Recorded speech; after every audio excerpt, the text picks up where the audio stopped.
ছেড়ে বয়কট করে বেরিয়ে এসেছে, তার অজুহাত হচ্ছে যে তার মাইক বন্ধ করে দেওয়া হচ্ছে। মমতা ব্যানার্জি মিথ্যা কথা বলেন। রাজদীপ সরদেশাই একদিন আগেই বলেছে উনি কুইট করবেন। উনি নিজেও বলেছেন আমি যাচ্ছি, সবার হয়ে যাচ্ছি, আবার চলে আসবো, এ করব।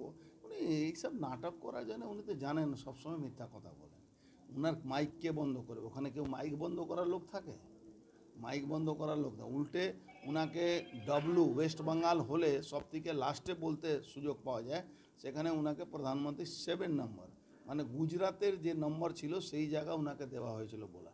উনি সবসময় মিথ্যা কথা বলে একটা নাটক করতে চেষ্টা করেছেন, কিন্তু এই নাটকটা এক্সপোজ হয়ে গেছে ওনার। ইন্ডিয়া যদি কেউ যায়নি, উনি গেলেন, আবার এরকম ধরনের দেখুন, উনি গিয়েছিলেন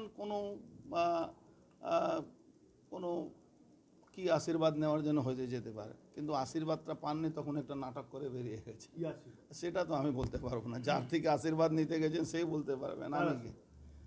আরে ওখানে ইন্ডিয়া জোটে একদিকে বলছেন ইন্ডিয়া জোটে আছে, একদিকে উনি চলে যাচ্ছেন, আবার এদিকেও ঠিক রাখছে না, ওদিকে মিথ্যা কথা নিজের কথা বলে আবার 5 মিনিটের মধ্যে বেরিয়েও আসছেন। তো এটা এটা এটা একটা গল্প না, এটা মনে উনি কি বাংলার মানুষকে কি কত বোকা ভাবেন? বাংলা মানুষ বুঝতে পারছে না। আজকে এনডিএর সঙ্গে বোঝাপড়া তো পরের কথা, একদিকে ইন্ডিকেও ঠিক রাখতে চেষ্টা করছেন, একদিকে এনডিএকেও ঠিক রাখতেছেন, কিন্তু এই যে দুদিকে পা দিয়ে যে যারা নৌকাতে উঠে, তাহলে তাদের কি হাল হয় ওটা আপনারা জানেন। আপনি দেখুন না একটা কি হচ্ছে, নাটক হচ্ছে কি, একদিকে উনি ফুটপাথে সবাইকে বসালেন, বললেন মুড়ি বেচো, চপ বেচো, পেঁয়াজি বেচো, আর একদিকে তাদের ভাঙছেন। এখন বলছেন তোমরা আধার কার্ড দাও। আধার কার্ড দিয়ে উনি কি দেখতে চাইছেন?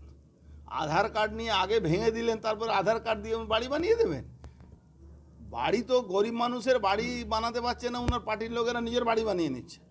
আজকে যে লোকগুলো মানুষ বাংলাতে 29টা সিট দিল, আজকে দেখছে তো বাংলায় কি হাল হচ্ছে। প্রত্যেকটা গরিব মানুষ যারা 2 পয়সা রোজগার করতো, এমনি চাকরি নেই, বিজনেস নেই, ব্যবসা নেই, রোজগার করতো, আজকে তাদেরকে তুলে দেওয়া হচ্ছে। এখন যারা দিয়েছে ভোট তারা বুঝুক।